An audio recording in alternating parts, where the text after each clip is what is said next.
ओम नमः शिवाय। स्वर विज्ञान की श्रृंखला का ये हमारा 21वां भाग है। इसमें बताएंगे कि पूर्ण स्वर क्या होता है और खाली स्वर क्या होता है।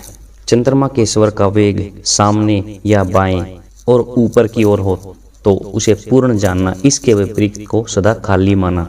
वह सूर्य के स्वर का वेग दाहिने तथा नीचे तथा पीछे की ओर पूर्ण मानना। पूर्ण स्वर कौन सा हो गया? ठीक है, चंद्रमा का स्वर, चंद्रमा का ध्यान रखें, सामने और बाएं की ओर, सामने बाएं और ऊपर की ओर होना चाहिए।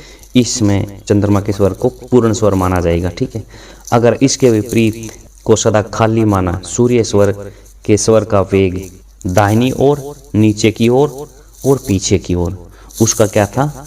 बायां, ऊपर और सामने।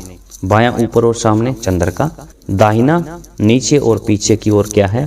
पूर्ण स्वर है। यह है सूर्य स्वर का। ध्यान रखें, चंद्र का एक बार और बता देते हैं। सामने, बाएं और ऊपर चंद्र स्वर। सूर्य के क्या हो गया? दाहिने, नीचे और पीछे की ओर। इसके विपरीत अगर है तो उसको खाली स्वर मानेंगे।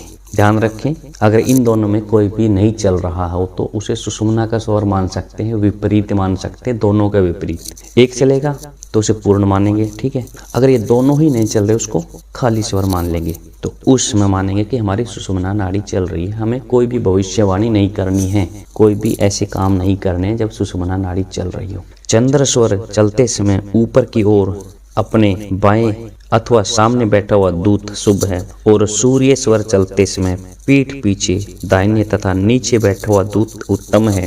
अब इसमें जो है फल हम किसी के प्रश्नों का उत्तर कैसे दें। ठीक है, शुभ मतलब यही हो गया, अगर कोई प्रश्न करता है, जो कोई कुछ आपसे पूछने आया, आपको स्वर ज्ञान की अच्छी नॉलेज होगी, रोज प्रैक्टिस किया आपने, अच्छी इसमें कमांड पा ली, तो आपसे कोई प्रश्न पूछने आया। ठीक है, तो चंद्र स्वर में अगर आपका चंद्र स्वर चल रहा है तो या तो वो थोड़ा सा आपके ऊपर की ओर हो, या आपके बाहिने ओर हो, या सामने हो। ठीक है, तो वो है दूत के जो भी काम पूछेगा वो सब शुभ होंगे, और वो दूत आपसे शुभ काम लेके ही आएगा।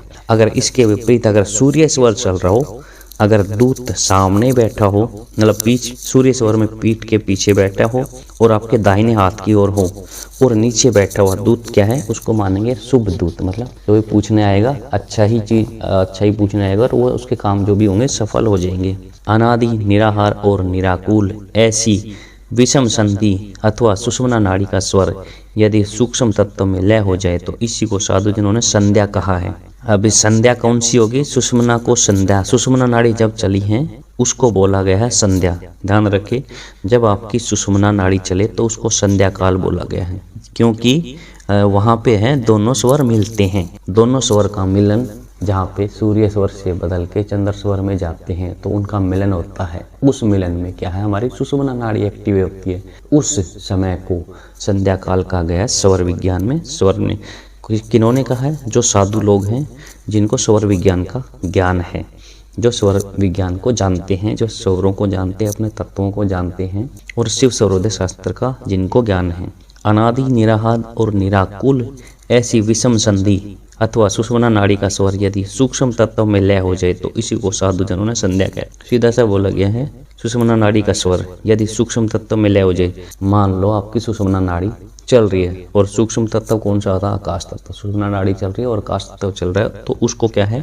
साधु जनों ने संध्या बोल दिया। ज्ञानी लोगों ने, महात्मा लोगों ने।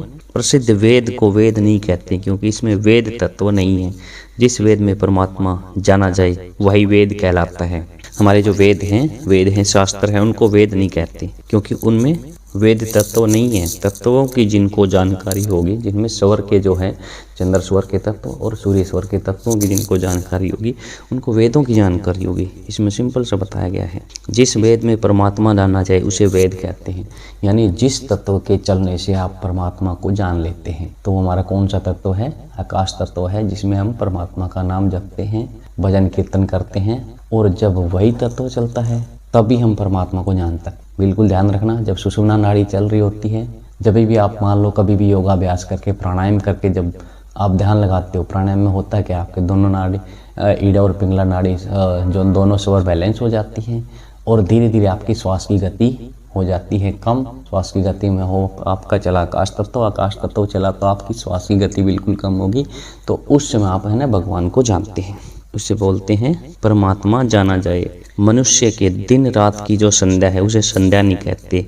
संध्या तो सुषुम्ना नाड़ी में स्थित प्राण की संधि को बोला गया है। ईड़ा पिंगला का जो मिलन है ना, सूर्य और चंद्रमा का जो स्वर है जब चेंज होता है, तत्व जब है आपके पृथ्वी जल अग्नि वायु न चल के आकाश चले, चाहे आपका ईड़ा चल रहा हो चाहे पिंगला चल रहा हो, तो उस समय आपको ये पता नहीं चलेगा ईड़ा चल रहा है पिंगला चल रहा है। ठीक है, तत्व भी आप नापोगे तो आपको लंबाई का बिल्कुल पता नहीं चलेगा। तो उस समय को बोलेंगे संध्या। जो हमारे जो स्वर विज्ञान के अनुसार जो हमारे सांस का जो मिलन है उसी को संध्या काल बोलते हैं, न कि हम सूर्य उदय या फिर सूर्यास्त को संध्या बोलते हैं। तो वो संध्या नहीं है। जब हमारी ईड़ा नाड़ी का स्वर चेंज होके पिंगला की तरफ जाए, इन दोनों के बीच का जो समय है, छोटा सा अंतराल है, उस समय को संध्या काल बोला गया है।